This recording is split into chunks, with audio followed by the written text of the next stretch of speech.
천국은 이런 자의 것. 첫 번째 시간에 일단 돈 문제. 예수님께서는 천국을 이런 자의 것이라고 말씀하셨습니다. 어린아이를 말씀했습니다. 어린아이와 같지 아니하면 천국에 들어갈 수 없다. 이랬습니다.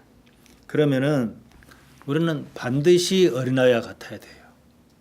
근데 물리적으로는 어린아이 같을 수가 없어요. 사람이 거듭나야 한다 그러니까 니고데모는 순진하게 어떻게 다 커버렸는데 어머니 못해서 다시 태어납니까? 이렇게 물었단 말이에요. 그것이 아니듯이 오늘은 그걸 한번 생각해 봅시다. 그 찬송가 보면은 예수께로 가면 나는 기뻐요. 이런 찬송가가 있더라고요. 걱정 근심 없고 정말 즐거워. 근데 걱정 근심이 정말로 없고 정말로 기쁜지 기쁠 때는 간혹 있어요. 근데 정말로 걱정 근심 없고 정말 즐거운지 이걸 한번 어떻게 그게 가능한지 그래야 하거든요. 일단은. 그리고 나서는 거기는 성경대로 찬송가를 가사를 지었어요. 나와 같은 아이 부르셨어요. 주로 이제 애기들한테 그렇게 쓰는데 우리도 어린아이와 같아야 한다 그랬으니까 우리도 그래야 할 것입니다. 어른은 어린아이와 같을 수 없어요. 이미 먹어버린 나이 거꾸로 돌이킬 수 없습니다. 어째서 이런 이야기가 나왔는지 상황을 좀 살펴봐야겠습니다. 이 얘기는 마태, 마가, 누가가 다 언급을 했는데 상황이 조금씩 다릅니다. 그래서 이 성경을 저는 지엽적으로 보지 않고 그 앞에도 관련성이 없는 것 같은 것도 관련성이 있는 것을 찾아서 보는 방식이에요.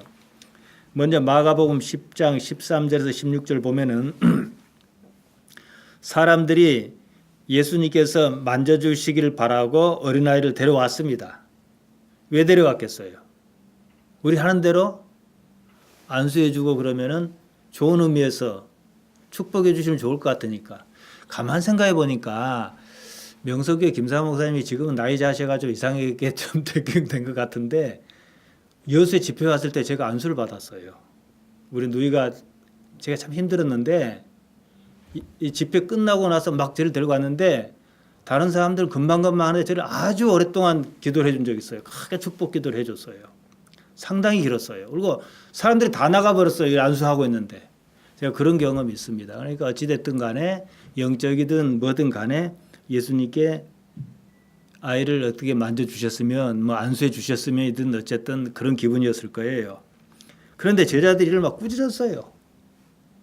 애들은 가라 이런 식이에요. 어렸을 적에 시장통이 있으면은 장날에 서면 아주 재밌었어요. 저는 시장통에 살았으니까.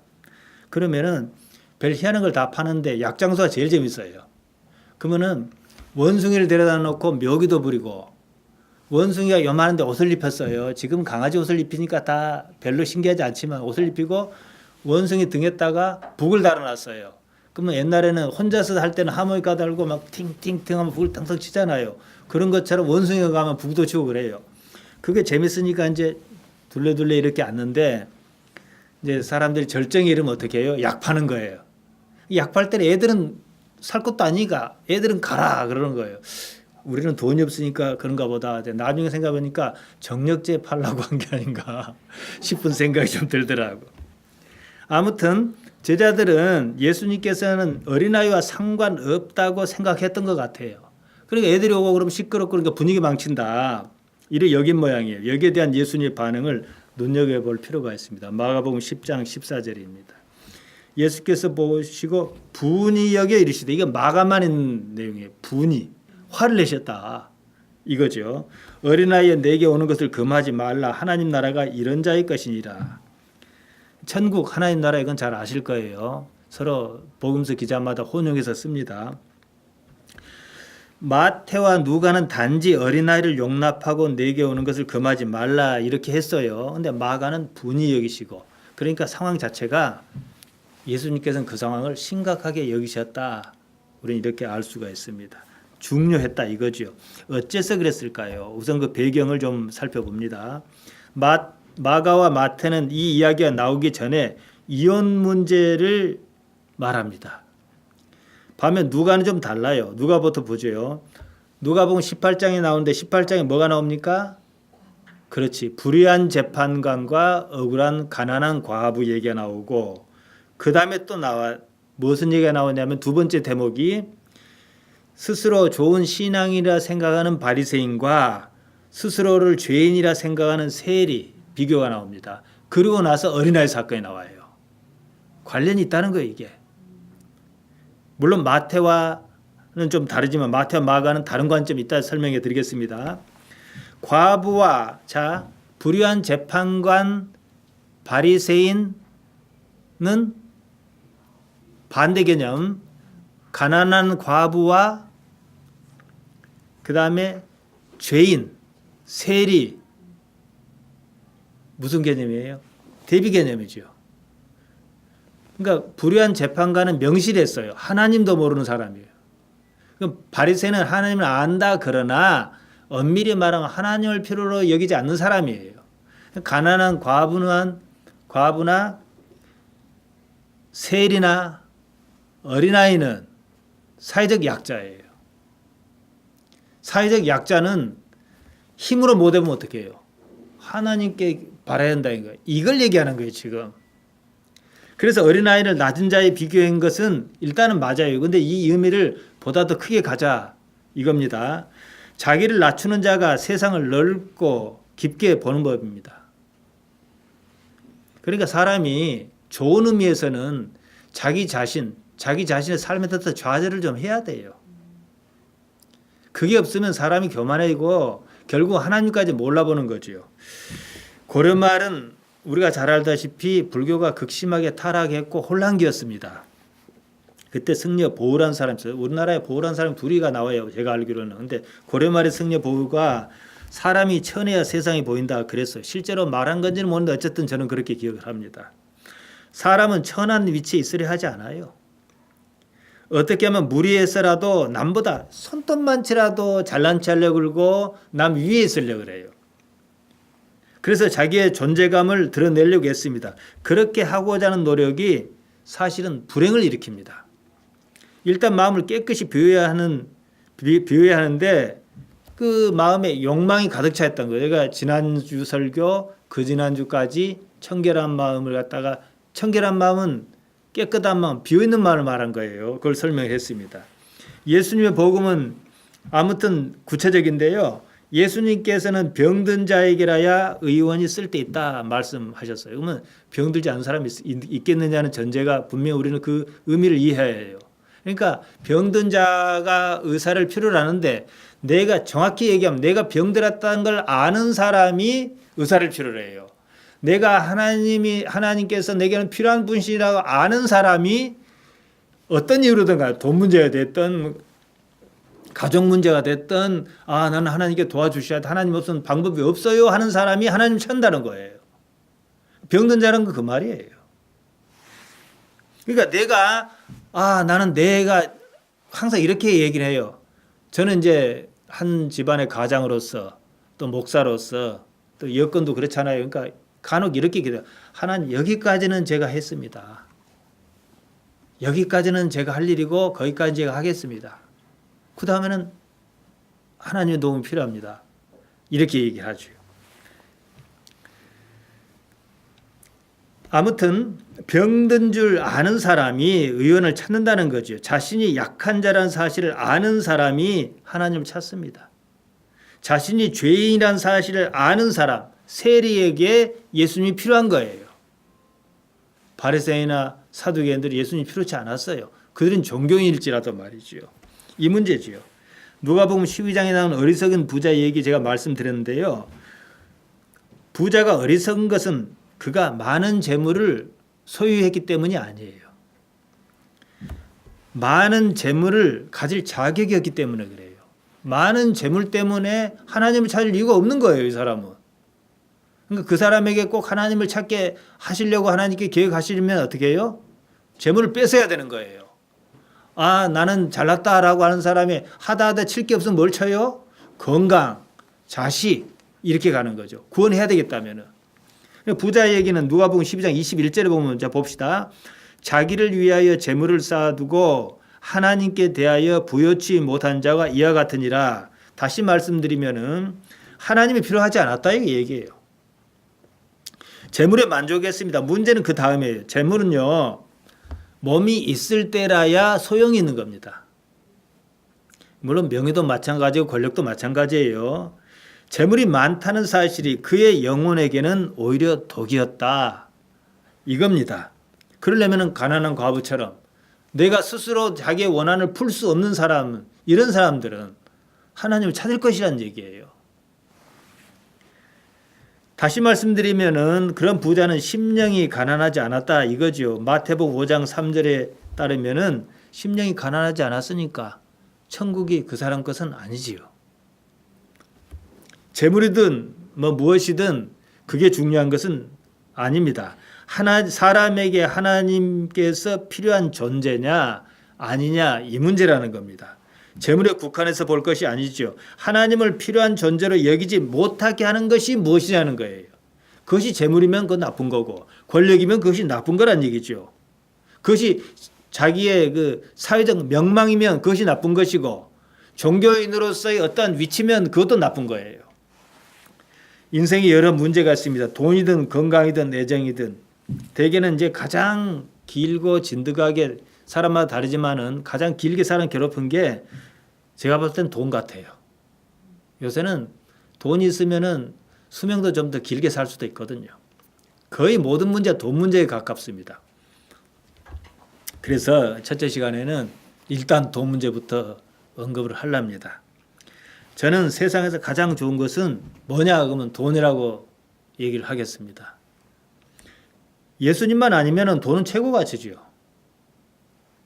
물론 몸이 크게 아픈 적이 없기 때문에 그럴 거예요. 어떻게 몸이 크게 중병을 앓는 사람은 건강이 최고라고 물론 그럴 것입니다. 그냥 일반적으로 가장 많이 고통을 당하는 것은 누구나 돈 문제예요. 어렸을 적에는 어렸으니까 그런가 보다 했습니다. 10대 후반에 저는 이제 서울에 올라와 혼자 살았거든요.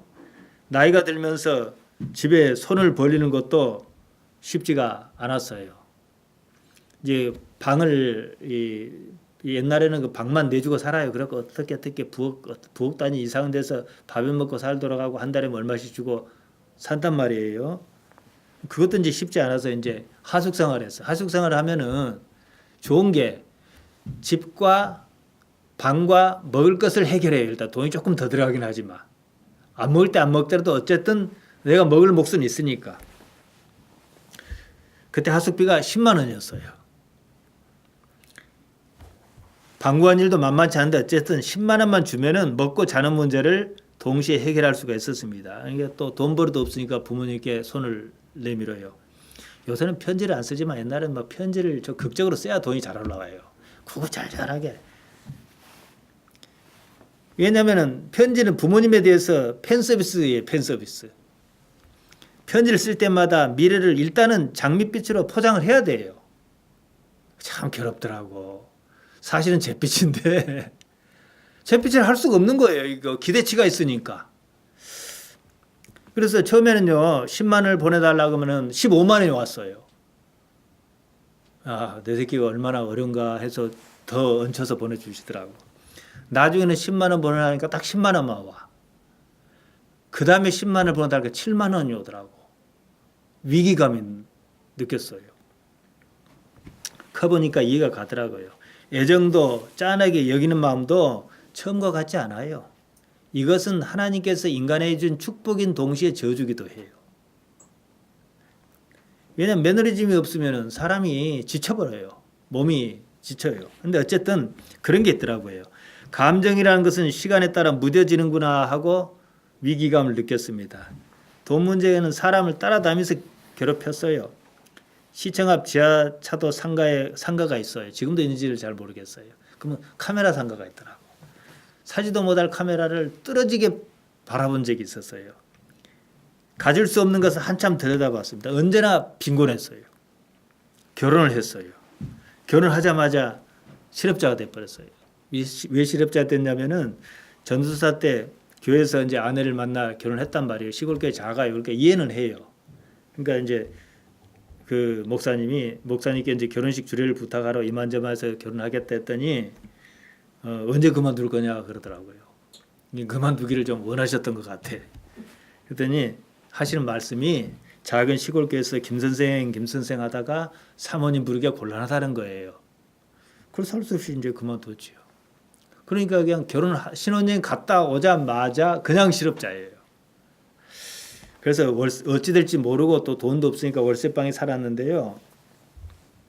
정말로 어느 날 저녁에는 돈이 없어서 1,000원으로 빵과 우유를 사서 저녁을 때운 적도 있었습니다. 근데 막상 결혼을 하고 나니까 그래도 결혼을 했는데 돈 없으니 돈 좀 달라 소리를 못 하겠더라고. 집안이 부잣집도 아니고 뻔한 건데 그런 경험이 있습니다. 저는 소명이니 사명이니 그런 거 없었어요. 누군가 해야 한다 하니까 했고 다른 도리도 없었습니다. 어떻게 서울서 버텨보려 했는데 돈도 기회도 없었습니다. 고생만 죽어라 하다가 낙향한 터였습니다. 집도 넉넉지 않았습니다. 무슨 일을 한다 한들 이제 돈 대줄 여유도 없었어요. 그러다 보니까 그나마 먹고 살려면 교회를 붙들고 있는 수밖에 없었어요. 선택의 여지가 없이 내몰렸습니다. 목회도요, 무엇이 어느 정도 있어야 수월합니다. 지난주 장로신학 때 채플 설교를 맡아 갔는데 임 총장과 대화하는 중에 그런 말이 나왔어요. 그분은 아주 신앙적으로 감흥이 좋더라고요. 우리 아이가 같이 갔는데 아버지가 목사니까 좋겠다 그래요. 그런 점은 좀 있어요. 왜냐하면 아는 것은 상당히 차이가 있거든요. 제가 아는 어떤 집사님은 아들을 경찰을 시켰어요. 왜냐, 우리가 볼 때 그 험한 일 어떻게 파출소에서 맨날 술 먹고 오는 사람 이 치닫거리를 어떻게 했는데 나름대로 거기도 또 노하우가 있는 거예요. 선생 하던 사람 선생 시키고 공무원 시키고 다 나름대로 뭐가 있는 거예요. 목회도 마찬가지예요. 다시 말해서 신학을 공부하는 사람에게 아버지가 목사라는 사실은 좋은 의미에서 프리미엄 같은 거예요. 다른 것 아닙니다. 길을 안다는 거예요. 저는 그런 것도 없었어요. 그렇다고 돈 있는 것도 아니고 말도 안 되지만 신학교가 있다는 걸 몰랐어요. 출신이 좋지 못하고 없는 사람이 하는 일은 뻔합니다. 남이 가지 않은 데를 찾아다닌 것밖에 없어요. 남이 버린 빵을 주워 먹는 꼴이지요. 공단 배우마을에 교회를 개척했습니다. 예배당이 없었어요. 나이든 집사 네이가 사는 거실을 치우고 예배처소로 사용을 했습니다. 그런 중에 우리 큰애가 태어났어요. 거기도 있지 못하고 산골에다가 또 교회를 개척했어요. 거기를 어쨌지 갔는데 나이 드신 분들이 그냥 울라 그래요. 우리가 나이 들어서 그 건너편 산을 넘어서 못 가겠다. 어떻게 해요? 에이, 여기까지 왔으니까 그냥 있자. 그래가지고는 소외양간을 이렇게 대충 도배를 하고 지냈어요. 거기서 이제 우리 요놈이 태어났습니다. 여전히 힘들었어요. 지금은 지냈으니까 할 수 있는지만 그때 당시요 돈이 없어가지고 거기서 여수인데 광주로 카드깡 하러 간 적이 있어요. 카드깡 하면요 33%대입니다. 그 사람들도 할 말 있어요. 세금 내야 돼. 안산불거전 수수료 내야 돼. 뭔 내야 돼. 그런 적이 있었죠. 버티다 못해서 그만두었지요. 그만둘 수 없었는데 후배가 컴퓨터 회사에 자리가 비었다고 제안을 했습니다. 아내와 아들 둘을 처가에 맡기고 상경했습니다. 근데 그 회사가 망해버렸어요. 지금 생각하면 아주 좋은 게였는데 그때 중국 다녔거든요. 사장이 저하고 동갑이에요. 아주 머리가 있는 사람이에요. 그때 중국을 뚫었어요. 쉽게 오고 가고 할 수 없었던 시절인데. 그러다 보니까 뭐 직원 몇 명하고 원하지 않게 회사를 차렸는데 있는 돈 없는 돈 이쪽에 있는 말 없는 말 다 해가지고 돈 끌어다가 놓고 또 망해버렸어요. 낙향에서 지금 우리 있는데 건너편인데 돌산도 남쪽의 작은 마을에 아내와 아들 둘 데리고 숨어 살았습니다.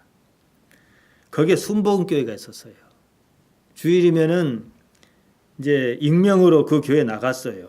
어느 날 그 교회 목사가 지게에 쌀 한 포대 하고 또 어떻게 알았는지 나중에는 경로를 알았습니다만은 7만 원이 든 봉투에 하고 쌀을 지고 왔더라고요. 그리고 아무것도 묻질 않더라고. 그냥 얼마나 힘드냐 이런 눈치로 그냥 이렇게 했어요. 참 고마운 사람이었어요.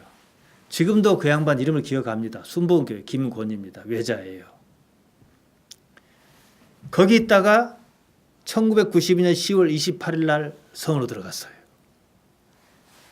뭐 다민선교에서 예수님 온다고 막 기도하고 중계하고 난리하던 날이죠.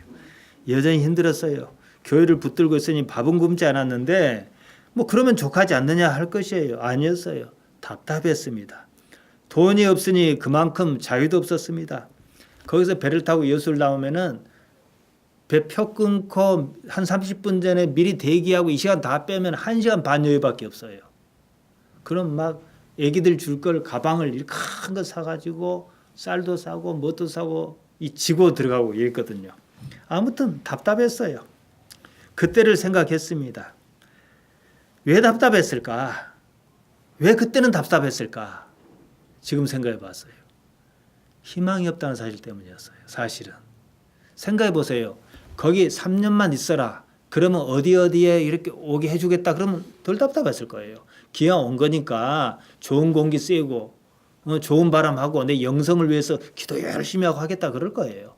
그런데 내 출신 성분으로 보나 집안으로 보나 여건으로 보나 공부를 제대로 한 이제 신학원 공부하는 걸로 보나 그러니까 이게 미래가 다 그림이 그려진 거예요. 답이 없는 거예요. 그러니까 답답한 거예요, 사실은. 엄밀히 말하면 우리가 가난하다는 것도 마찬가지예요. 앞으로 돈 생길 구멍이 없기 때문에 답답한 거지 가난해서 힘든 게 아니에요. 외국에서 설문조사를 한 적이 있습니다. 예를 들자면은 10억을 준다면 당신은 감옥에 얼마 동안 갇힐 수 있는지 물었어요. 사람에 따라 물론 다릅니다. 이재용 씨 같은 사람은 지금 풀려나기만 해준다면 100억이라도 지불할 사람이에요. 근데 10억이 뭡니까? 희망이에요. 우리 자식 10억 주면은 감옥에 1년 계시겠어요? 저는 있어요. 아니, 저는 개인적으로 제가 이 하는 게 있죠. 오케이. 이거 빼고 저는 있겠어요. 1년만 고생하면 되잖아. 365일 이렇게 하고. 그러니까 10억은요. 뭐 돈이 많다 적다 이 개념을 떠나가지고 희망이에요. 10억 하면은 작은 집 한 채는 사겠다. 변두리 서울의 아파트 정도는 사고 어떻게 계산 희망이 보이잖아요. 그림이 보인단 말이죠. 섬에서 목회하는 사람은요. 희망이 없어요. 가문 없고 실력 없으니까 사실 섬에 있는 거예요. 객관적으로 증명할 만한 게. 그러니까 더 답답해 그런 거예요. 더구나 학벌도 문벌도 없습니다. 그런 것이 있다면 섬 생활을 나중 큰 목회를 위한 영성이 기획했거니 했을 거예요. 있는 사람은 안 깝깝해요. 그러니까 없어서 섬에 들어간 사람으로서는요. 그냥 여기서 끝인가 보다. 이래서 답답했던 거예요. 섬이기 때문에 답답한 거 아니에요. 힘든 것은요. 사실 삶이 아닙니다. 아무런 희망도 보이지 않는 사실. 오히려 그것을 나이만 먹어가고 고착시킬 것이라는 두려움 때문에 그런 거예요. 돈 문제도 그래요. 사실은. 신학교를 다니면서 목회했어요. 그러니까 주경 야독이 아니고 주말은 일하고 주중에는 학교 공부하고 아내와 내 아이를 섬에 두고 광주로 오갔습니다. 근데 그러다 보니까 또 금전적 기회가 어찌 좀 생겼어요. 우리 사이에 지금은 뭐 스마트폰이고 뭐고 전부 인터넷 연결된 사이지만은 초기였어요. 저는 그것을 정보 유통 사회다. 요새로 치고 하면 초연결 사회를 염두에 뒀던 거예요. 그러니까 4차 혁명은 초연결 사회입니다. 그러니까 4차 혁명 하면요. 인공지능 뭐뭐 다 나오는데 다 신경 안 써도 돼요. 초연결 사회예요. 인공지능도 초연결 없이는 불가능한 거예요. 정보를 바깥에서 갖고 와야 하는 거예요. 사회관계망이거든요. 학교 다니면서 뭐 많은 돈을 받지 않았지만 연구원 생활을 겸해서 했습니다. 뭐 학교는 뭐 제가 생각한 대로 따라주지는 않았지만 말이죠. 그때 이제 증권회사는 인터넷 거래를 막 시작했어요. 수업이 없는 시간은 사무실에 앉아서 일 보면서 주식 거래를 좀 했지요. 그 신세계 주식이 며칠 동안 상한가 치고 삼성전자가 18만 원 얼마인데 막 오르고 할 때예요. 그 돈이 막 불어나더라고. 그냥 막 불어났는데 좀 더 했을 텐데 하필이면 순천에 아파트 하나 사놓은 거 이제 잔금을 칠 때가 돼서 할 수 없이 정리를 좀 했습니다. 이러저러한 일을 겪어서 어떻게 아파트를 여수사 하나, 여수에 24평짜리 하나, 순천에 43평짜리 있는데 두 채 다 날렸어요. 짐을 싸서 물론 목회 현장에 있지만 애들대로 다시 섬으로 갔습니다. 왜 그때 그랬냐면은 큰아이가 4학년 올라갈 때 3학년 때 담임선생이 여기는 희망이 없다. 애들이 이래갖고 애들 다 버린다. 영특가 안 돼. 섬을 뜨라. 이러더라고요. 그런 점도 좀 있어요. 그래서 이제 여기다 아들 다 버린다 그래서 옳다 싶어서 교회는 이제 제가 왔다 갔다 하고 주말에는 애들 가족 싹 내려보내고 이제 아파트를 순천에 사서 옮겼지요. 이제 그런 과정에서 단지 아파트가 뭐 순천에 있고 어딜 왔다 갔다 한 게 중요한 게 아니고 그런 과정에서 제가 아내한테 한 말이 있어요. 이번 일이 잘 되면 좋겠지만은 안 될 가능성이 더 높다. 이번에 실패하면은 10년을 날려야 할 것이다. 고생할 것이다. 그 대신 이번이 내 인생에서는 마지막이다. 내가 임의로 선택할 수 있는 마지막이 됐어요. 정말로 10년 고생했어. 10년 신용불량자로 살았습니다. 그 지방에서는 창피해서 명동 서울 신용회복이 옛날에는 여기 명동 외환은행 뒤에 있었습니다. 거기 와갖고 사장 싹싹 손 빌고 발 빌고 내가 갖겠다 해가지고 10년 동안 갖고 졸업했어요. 그때 당시에 보면은 그러기 전에 주일 저녁에 예배를 마치고 마을 주민에게 이제 부탁해서 밤에 배를 탔습니다.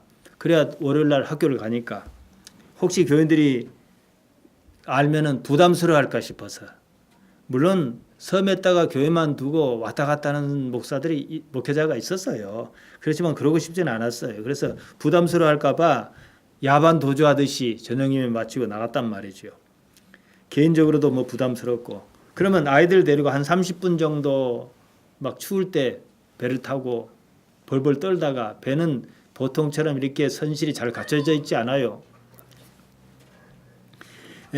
그러다가 이제 순천에 이제 한 1시간 반에서 2시간 정도 운전하고 도착하면은 12시 가까운데 내 녀석을 차에서 내린 일이 보통이 아니에요. 가다 보면 다 자는 거예요, 이제. 그러면 이제 한 번은 주차장에서 우리 큰딸을 잃어버렸어요. 순천에 내렸는데 2000년 1월인가 그랬어요. 추울 때지요.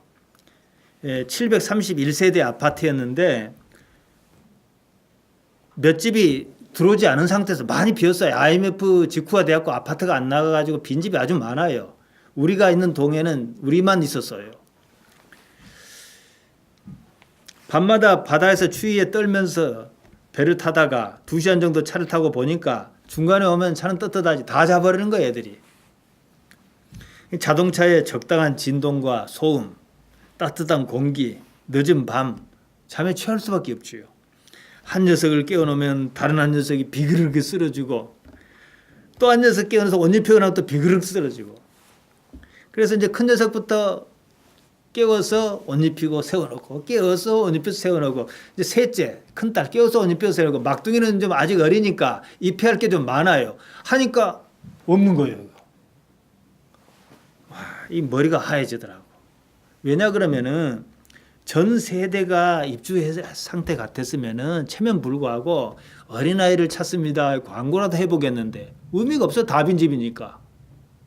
게다가 그게 좀 외진데란 말이에요.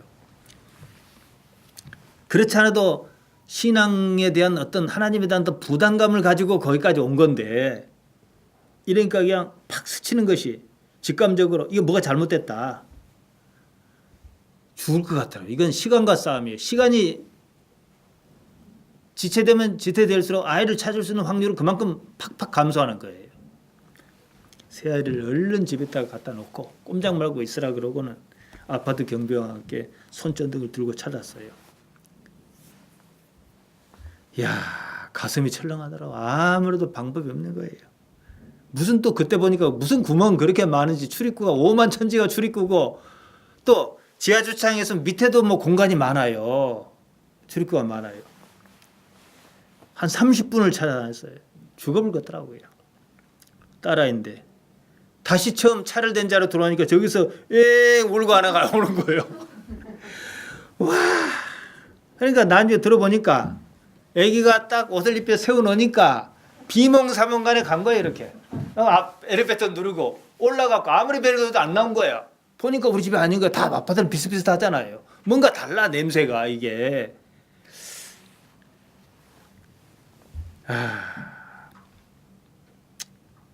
그때 저는요 이런 심정이었어요. 우선은 하나님 감사합니다. 감까지 나오다가 산 안 해버렸어요. 왜냐? 저는요 내가 도둑질하는 것도 아니고 제 나름대로 살려고 얼마나 애썼는데 치사하게 애 가지고 그런 시냐고 이런 심정이었어요. 나중에 혼자 많이 울었지요. 집도 넘어가고 다 넘어갔습니다. 소파하고 식탁 1,200만 원 주고 산 거 아끼는 건데 우리 집사람이 항상 닦던 건데 헐값에 넘겼어요. 왜냐? 처음에는 놀 자리가 없어. 그게 하도 커가지고 이거 다 차지해버려요. 이게. 이후에 15년 만에 작년에 예배당을 수리했는데요. 제 서재로 쓰는 창고에 카페트가 있었어요. 왜 카페트를 거기 뒀냐면은 펼칠 데가 없어 커가지고 일하던 분 줘버렸습니다. 나이도 들고 어찌해 볼 수 없는 상황에 직면했습니다. 이런 상황에서 나는 무엇을 해야 되는가 생각했어요. 그렇다고 다른 농어촌 목회자처럼 활동적이지도 못합니다. 바다에 가면 낚시질하거나 그런 것도 아니에요. 여기저기 돌아다니는 것이 합당하다는 생각이 안 듭니다. 저는 개인적인 겁니다. 그게 나쁘다는 게 아니라 목회자들 막 여기저기 뭐 돌아다니는 걸 저는 싫어해요. 목사는요 영성가입니다. 자신이 가진 신앙의 이치를 능동적으로 찾는 구도자라고 저는 생각합니다. 어떻게 보면 이 문제입니다.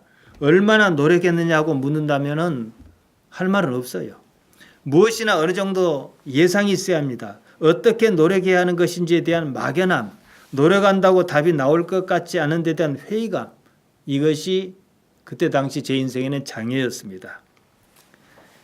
이제 정신을 이제 뭐 차렸다라고 할까 어쨌을까 이제 어쨌든 뭐 포기를 하고 나이도 더 드니까 또 어떻게 할 수도 없어요.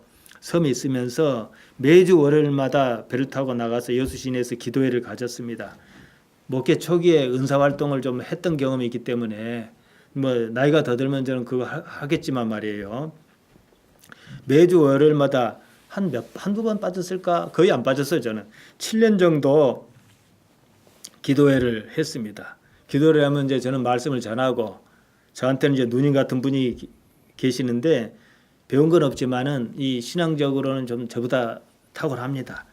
그래서 이제 같이 이제 그러면 사람들이 이제 막 왔다가 졸업하고 가는 사람 또 오는 사람 이게 늘어났다가 줄어들었다 그래요. 되게 복잡한 사람들이 와요. 기도하는 장소가 그러듯이. 원래는 그 전에 이제 저를 기도하면서 이제 이렇게 이 자리에 있게 해준 권사님은 이제 하늘나라 갔지요. 아무튼 문제는 이제 그때 당시는 이제 문제는 늘 기도가 부족하다 이 생각뿐이었어요. 20대 후반에 교회 나가 가장 신선하고 제가 교회를 처음 나가서 신선하게 느끼고 놀라운 것은 뭐였냐면 저는 교회란 걸 몰랐으니까요. 엄밀히 말하면 저한테는 기도의 능력이었어요. 한 번도 이렇게 진지하게 구하려고 마음먹은 적도 없고 그럴 대상에 대한 것도 없었어요. 1985년 1월 18일 제가 처음 총각 때 여수에 내려가 가지고 그 이듬해죠. 1985년 1월 18일 오후 3시 반 정도 때 여느 때처럼 근처 누이집에 커피 한잔 하러 갔었어요. 권사님이라는 이상한 사람이 있더라고. 그때 느끼면 싸늘하고 무섭다라고 표현하기보다도 좀 싸늘하다는 그런 느낌이 들었어요. 저를 앉혀놓고 기도한다는 거예요. 저는 기도가 뭔지도 모르는데.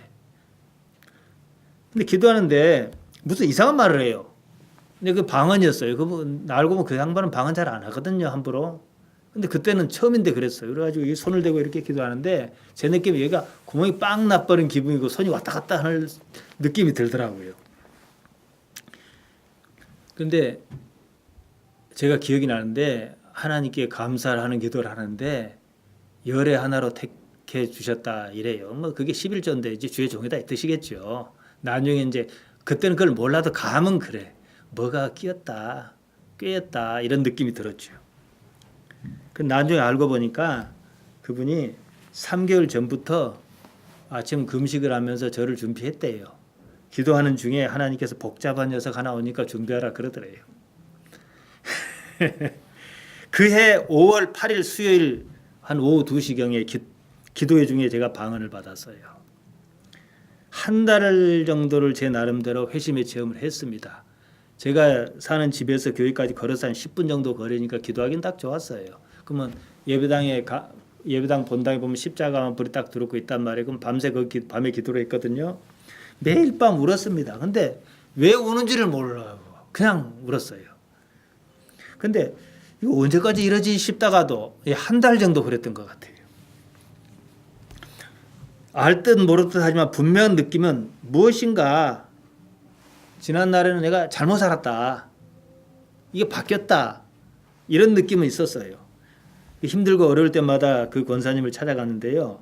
분명히 어떤 기준이 있는데 좀 답답했어요. 무슨 확답 같은 것을 안 주더라고. 말을 두루뭉실하게 하고 멀리 얘기를 하고 그거는 분명히 딱 기도를 하면 뭐 아는 능력이 있는데 그래요.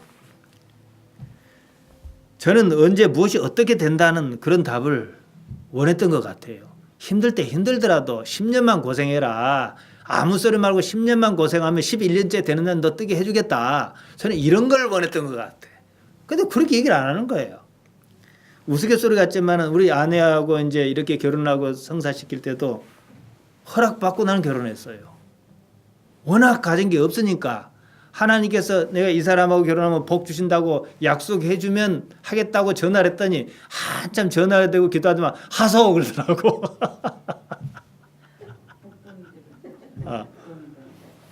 아니 왜냐면은 아니 난 절박했어요.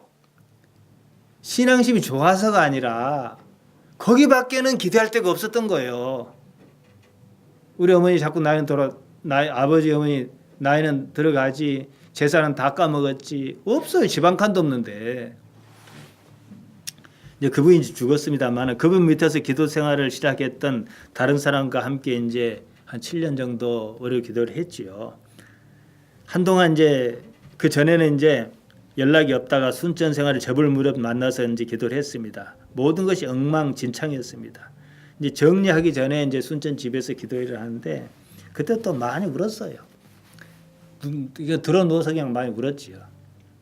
근데 무슨 회원 같았어요. 문제는 구체적으로 무엇을 어떻게 이게 없고 기도하고 궁금해서 물어보면 다 안 되는 것 투성이야. 이건 이래서 안 되고 저건 된다는 얘기가 한 100개 중에 한 2개 있을까? 다 안 된다는 소리만 해요. 그러니까 기도한 사람이 뭐 전화로 온다고 겁부터 들 거면 또 뭐가 또 안 되는데 이런 기분이에요. 그래서 저는요. 사실은 저한테 이제 문자로 뭘 묻고 하는 사람이 있었는데 한 몇 년간 그 답을 제가 해줬습니다. 또 우리 소연 씨도 물어보면 제가 해줍니다. 제가 그런 경험이 있어서 왜냐하면은 목사라는 사람이 교회에 있지만은 내가 가진 문제를 갖고 갈 수가 없더라고. 우리가 예배를 하고 세례를 받고 해도 이게 안 되는 거예요. 물론 인간의 능력은 한계가 있어요. 많은 사람을 접할 수 하니까.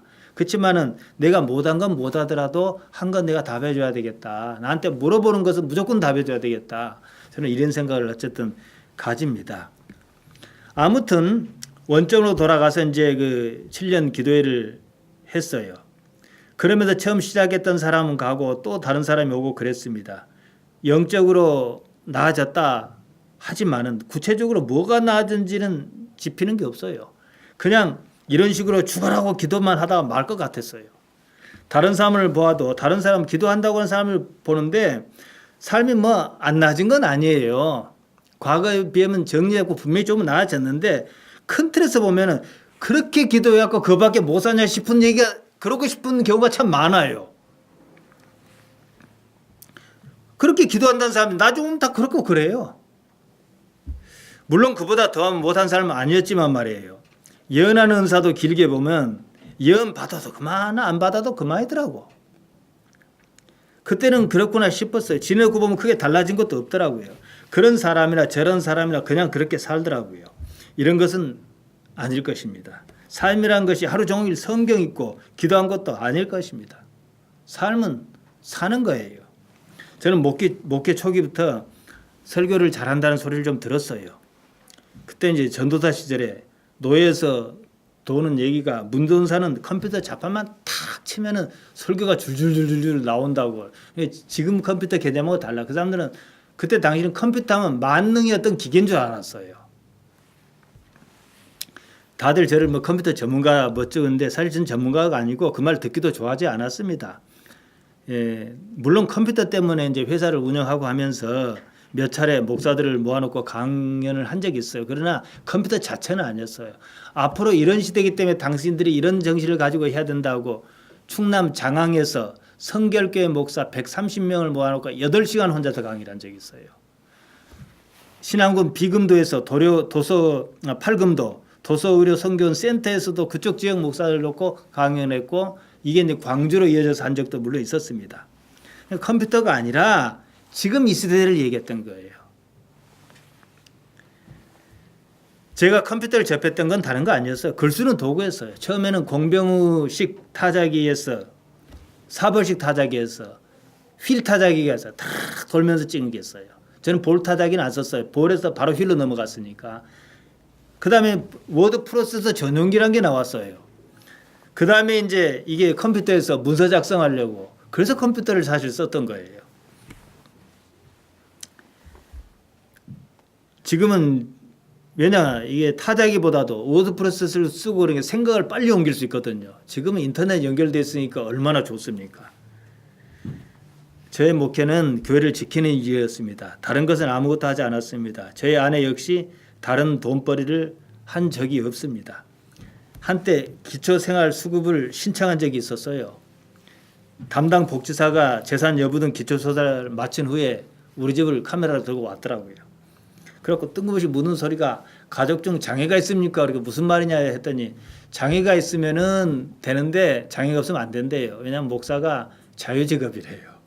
정상적인 사람은 왜 이래서 먹고 살지 그러냐 하니까 안 된다는 거예요. 그 말도 듣고 보니까 일리가 있더라고. 그러니까 이제 그 다음에 이제 면에서 전화가 왔어요. 그러지 말고 그 마을 정보화 사업에서 컴퓨터를 잘한다고 소문이 또 거기까지 소문이 난 모양이에요. 그래서 예, 어민들 이렇게 좀 가르쳐 주면 인터넷도 좀 가르쳐 주고 신용만 좀 하면은 한 달에 60만 원씩 주겠대요. 근데 안 했어요. 아무튼 주일 강단 설교를 신경 써 준비했습니다. 설교라는 것은 내가 익히 아는 것이어야 한다 하는 생각이었습니다. 나도 모르는 말을 하는 것은 문제가 있다 싶었습니다. 저는 일주일 내내 준비합니다. 근데 두들겨 준비한 게 아니라 들어누워서 생각하고 엎어져서 생각하고 이러면서 아 이건 이렇게 봐야 한다 그림이 생기면은 반드시 풀어나가는 이런 방식으로 하지요. 그리고 특히 복음서 예수님의 말씀에서 답을 찾고자 그랬습니다. 왜냐 제가 하나님께 매인 사람이라면은 하나님의 방식으로 풀어봐야 하지 않겠는가 그랬지요. 근데 삶은 여전히 어려웠습니다. 저는 낯살이 두껍지 못해서 여기저기 기웃거리지 못합니다. 그런 중에도 삶은 살만했어요. 삶에 무슨 변화나 형편이 나와서 살만한 것은 아니었습니다. 무엇이 살만한가 하고 생각해 봤는데 말로는 설명할 수 없었습니다. 무슨 기대 내지는 희망 같은 것이 있다. 그러면 우리는 그 희망이 뭐냐고 하나님이라고 얘기는 해요. 아까 우리가 연극이 아니지 뮤지컬을 봤는데 그것도 연극이나 뭐 뮤지컬이나 많은 것을 알려주려고 노력한 건 좋아요. 근데 왜 하나님이어야 된 것은 메시지가 없더라고. 제가 볼 땐 그 부분인 것 같아요. 그러면은 한 사람이 얘기가 됐던 단편이 됐던 성경의 전체가 됐던 것 같고 하나님일 수밖에 없는 뭘 얘기해 주는데 우리가 흔히 교회에서 듣던 얘기만 하는 것 같아요. 그 부분이 아닌가 싶어요. 처음에 섬에 들어갈 때를 생각했습니다. 그때 힘들었던 것은 아까 말씀드린 대로 기도감이 없었다. 그것 때문이란 걸 제가 알았지요. 삶은 힘들어서 못 사는 것이 아니었습니다. 기대할 것이 없어서 힘들고 더 싫었던 거예요. 싫어서 못 사는 것이지요. 저는 기대란 것은 제 예상에 따른 줄 알았어요. 신앙은 그런 것 아니었습니다. 제 생각은 기준으로 삼을 수 없는 거예요. 저는 이제 설교 원고를 작성할 때 이제 설교 작성이란 템플릿을 만들어 놓고 거기다 이제 작업을 합니다. 항상 타이틀이 뭐냐면 경험에게 길을 묻지 말라가 제 타이틀이에요. 경험의 주체인 나에 대한 나름대로의 깨달음이 생겼습니다. 그 기준을 가지고 예수님의 말씀을 보니까 다 풀린 거예요. 다음번에는 육신의 부활에 대해서 하는데 좀 복잡합니다. 양자역학을 얘기해야 돼요. 그걸 제가 좀 더 공부를 하고 할 텐데 그 제목을 어떻게 할까 하다가 우리가 만일 인공지능이라면 이렇게 제목을 달까 생각 중입니다. 저는 그동안 삶의 답답함을 돈 문제로 보았던 것입니다. 경제적 여유로 문제를 풀어보려 했어요. 지금보다 돈이 더 있으면 삶의 여유가 생길 것으로 알았습니다. 전혀 아니었어요. 제 생각이 그랬던 거죠. 아무것도 없는 집안에 태어나 어쩌다 나이만 들고 말았습니다. 삶을 변화시킬 것은 결국 공부여서 그조차도 동기와 기회를 놓쳤습니다. 아무것도 없는 인생이 되고 말았습니다. 그렇다고 나이가 들지 않는 것도 아니에요. 조급한 마음으로 이것저것 덤비다가 그냥 파란만장한 인생이 되고 말았어요. 저의 삶은요, 지금은 좀 나름대로 뭐가 있으니까 좀 나은데요. 그 전까지 돈과의 싸움이었어요.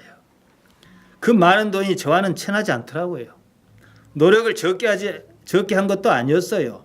컴퓨터를 제가 팔 때는 프린터 하나를 팔려고 서울서 진주까지 밤을 새워 운전했습니다.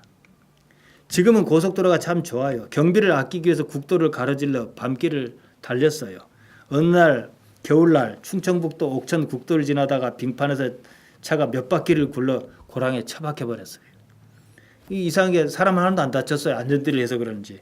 지나가던 택시가 멈추더니 죽었어 살았어 그러더라고. 이제 거꾸로 처박혀갖고 살았어 했더니 그러면 얼른 가서 뭐 연락을 좀 해주시오 했더니 견사를 불러다 주더라고. 돈은 사람을 괴롭히는요 가장 유용한 수단입니다. 돈 없이는 일상적인 삶이 불가능하기 때문에 그렇습니다. 요즘은 모두가 외상시대예요. 더군다나 사람 괴롭히기 딱 좋은 시대예요. 전기, 수도, 가스, 전화, 인터넷 요금 다 그냥 빚이에요. 죽는 날까지 돈은 필요합니다. 저는 이것을 다른 각도로 보기 시작했습니다. 그만큼 하나님께서 사람을 요리하시기가 참 쉬우시겠구나 이 생각이 들더라고. 먹을 것, 마실 것, 입을 것. 요즘은 주거 비용을 포함해서 삶이 있는 한 항상 따라다니는 문제입니다. 재벌 가문처럼 가졌다는 사람이라고 사실 예외는 아니에요. 자기가 가진 것을 지키기 위해서 더 많은 돈이 필요합니다. 다만 우리는 120만 원, 200만으로 고민한다면 그들은 수십, 수백억을 가지고 고민할 거예요. 그러나 저나 마찬가지입니다. 누가복음 12장에 나오는 부자 이야기는 좀 극단적인데요. 그런 부자가 있지도 않을 뿐만 아니라 있다 해도 결국은 영혼의 문제에 가서 걸린다 이 뜻이에요. 방법을 바꿨지요.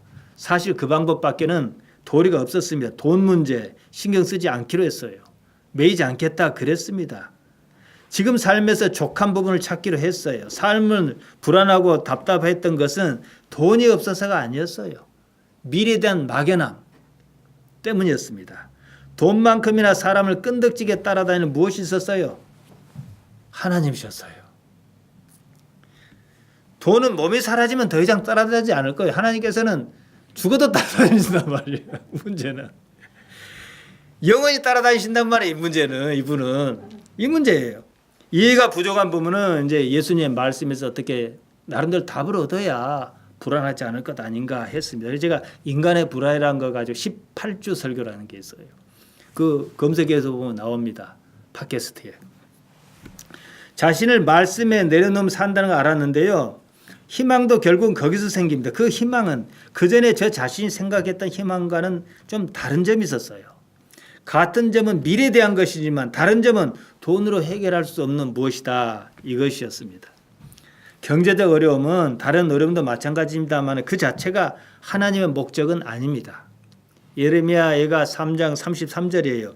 주께서 인생으로 고생하며 근심하게 하심이 본심이 아니시로다. 하나님의 본심은 사람을 고생하며 근심하게 하는 것은 아니에요. 사람이 고생하며 근심하게 하는 것은 그것이 돈이든 건강이든 무엇이든 하나님께로 인도하는 수단일 뿐이라는 겁니다.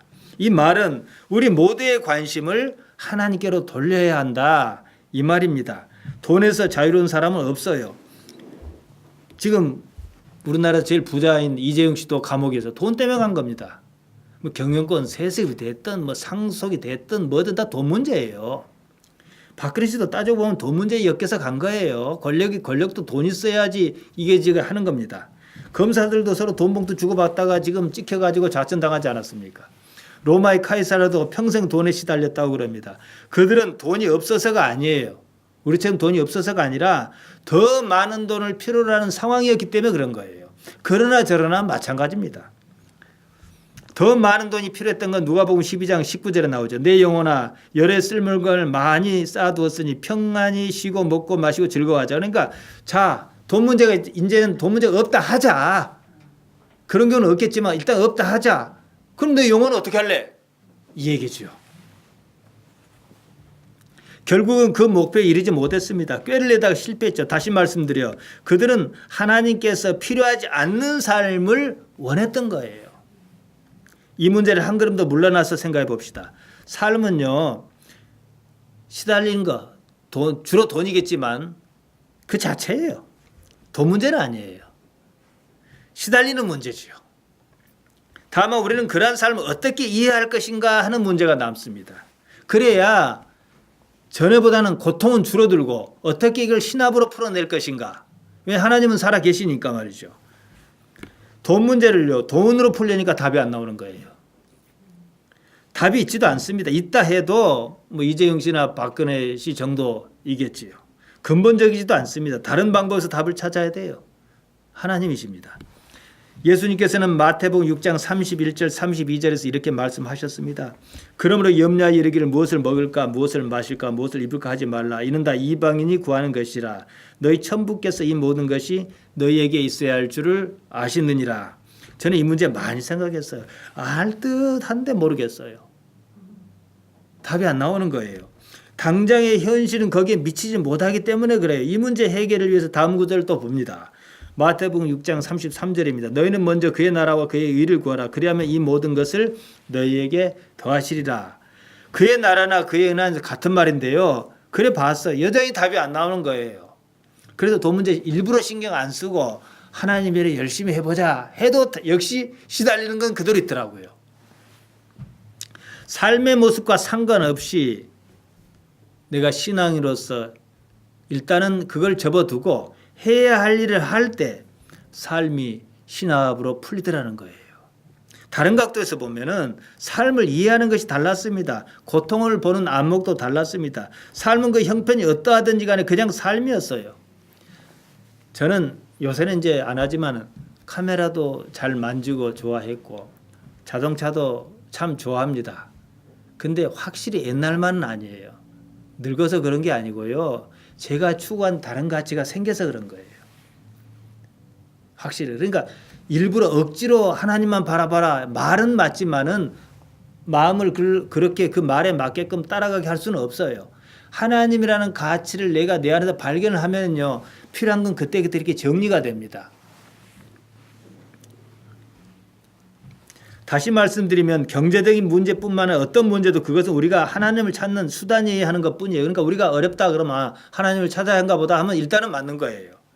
대개는 돈 문제 해결을 위해서 그의 나라와 의를 구하겠다 그럽니다. 그것은요 앞뒤가 안 맞습니다. 그냥 그의 나라와 그의 의를 구하는 삶일 때 그래놓고 보니까 내가 옛날보다는 돈 문제에 대해서 신경을 덜 쓰네 하는 것이어야 한다는 거지요.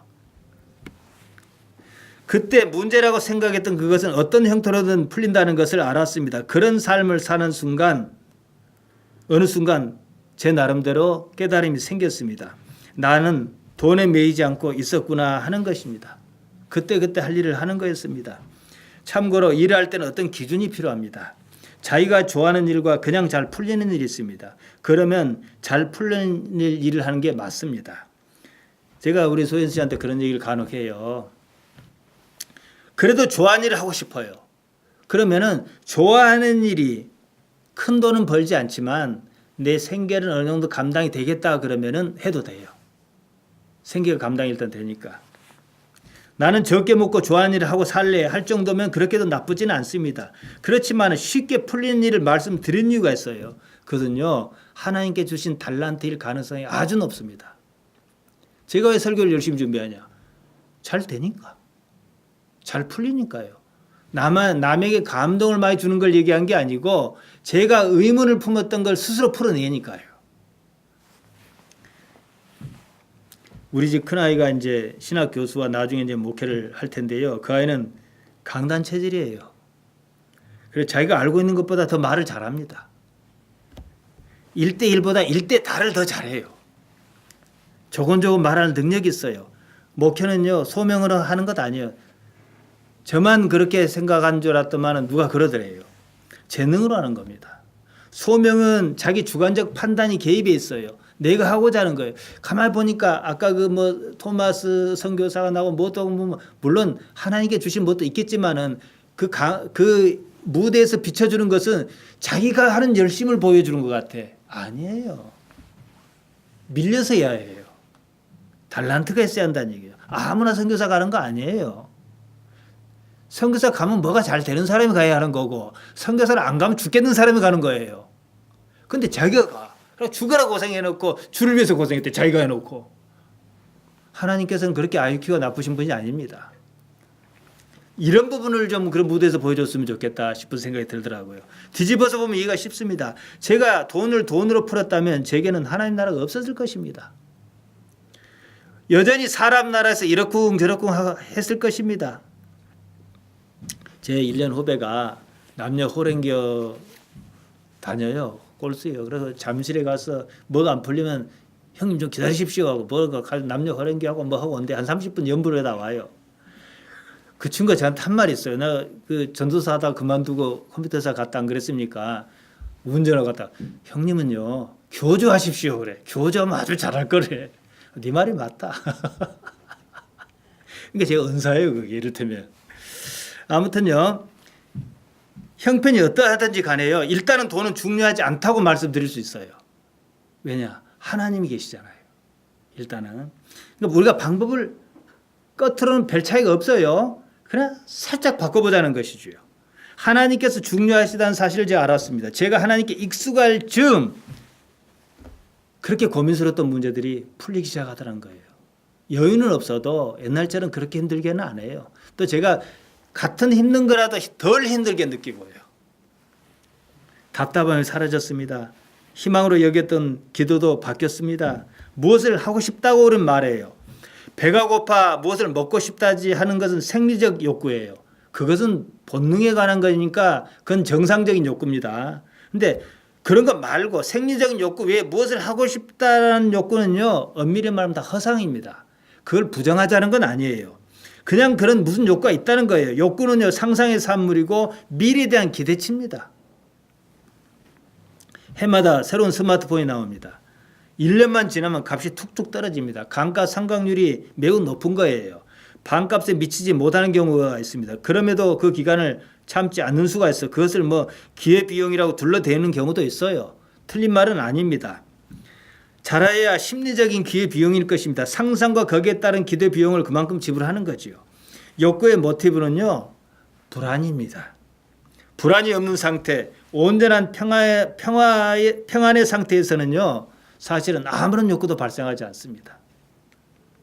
기대가 불안을 야기한 겁니다. 제가 여러분께 자주 말씀드린 게 있습니다. 지금 여기 있으라는 말이죠. 지금 자체는요. 아무런 기대가 없습니다. 따라서 불안도 없습니다. 그 말은요. 평안하다 그 뜻입니다. 그러면 하나님께서 보입니다. 마태복음 5장 8절에 청결한 마음이 사실 그겁니다. 이조차도 관념적이긴 하지만 말이에요. 하나님을 거부할 수 있다면 모르겠습니다. 하나님을 거부할 수 없다면은 바로 여기서부터 문제를 풀어가야 한다 이거예요. 예를 들자면은 저는 나름대로 큰 일을 하고 싶습니다. 큰 일을 하고 싶어서 큰 일을 하고 싶은 게 아니라 이 일이 저는 의미가 있다고 생각하기 때문에 그렇습니다. 허락하신다면 예수님의 말씀을 뭐 온누리에 폭넓게 전하는 그런 일을 하고 싶습니다. 하지만 그것을 이루기 위해서 어떤 인위적 노력도 안 합니다. 제가 페이스북, 소셜미디어 그런 거 적극적으로 활동을 잘 안 하는데 페이스북 페이지라는 게 있어요. 2012년에 페이스북 페이지를 열었어요. 그럼 제가 느끼는 어떤 문구가 있으면 그걸 툭 던지거나 그렇게 요새는 뭐 설교도 링크하고 뭣도 링크하고 하거든요. 단 한 번도 먼저 친구를 요청한 적이 없어요. 좋아요가 100명에 이르는데 5년이 걸렸습니다. 제가 장신 때 설교 한 번 하고 나서는 지금 40명이 붙어가지고 지금 128명인가 돼요. 좋아요를 요구한 적도 없어요. 저는 오는 사람 안 맞고 가는 사람 붙들지 말자 이거예요. 왜 그러냐 그러면은 제가 인위적인 것 없이 전혀 인위성을 개입시키지 않고 어떻게 되나 보자. 이걸 저는 보고 싶었던 겁니다. 저를 받아줄 교회 없어요. 설교 한번 잘했다고 어디서 오라 하지도 않아요. 오라 하고 싶어도 걸리는 일이 아주 많을 거예요. 그럼에도 불구하고 저는 복음을 제대로 전하고 있다는 사실에 대해서는 행복을 느낍니다. 그 기준을 타인의 반응이 아니라는 거예요. 저희 내면 세계의 반응입니다. 그리고 제 삶의 반응이지요. 그러는 가운데 삶도요. 누에고치에서 실이 뽑히듯 끊기지 않고 그냥 그럭저럭 풀립니다. 과거에는 이런 경계 상태가 불안해서 싫었습니다. 불안으로 느꼈지요. 지금은 그렇지 않습니다. 참다운 희망의 문제입니다. 이런 경계 상태에서 저는 하나님의 제 나름대로 용어를 하자면 하나님의 숨결을 제가 느낍니다. 하나님께서 어떻게 하고 계시는구나 하는 그것입니다. 이제 제게는 아무것도 남아있지 않습니다. 목회적 성공도 잘 사는 미래도 없습니다. 오히려 그 때문에 하나님께서만이 남아있는 겁니다. 사실은 이것이 제대로 산 것이 아니겠는가 싶습니다. 현실적으로 제게 무엇이 남아있는가 생각했어요. 과거에 비하면은, 그때 철없던 시절에 비하면은 지금에 느끼는 건 뭐냐? 평안이에요. 힘들어도 평안해요. 그 힘든 것 갖고는 다른 문제예요. 요한복음 14장 27절에서 말씀하듯이 세상이 주는 것 같지 않은 평안. 이거죠. 이 말씀 비로소 이해가 가능했어요. 저는 어떤 것에도 매이지 않습니다. 제 생각에도 매이지 않습니다. 기대하는 것은 있어요. 그러나 거기에 매이지도 않습니다. 예수님으로 인해서 자유롭다. 이렇게 말씀드릴 수가 있습니다. 10분 쉬었다 가겠습니다.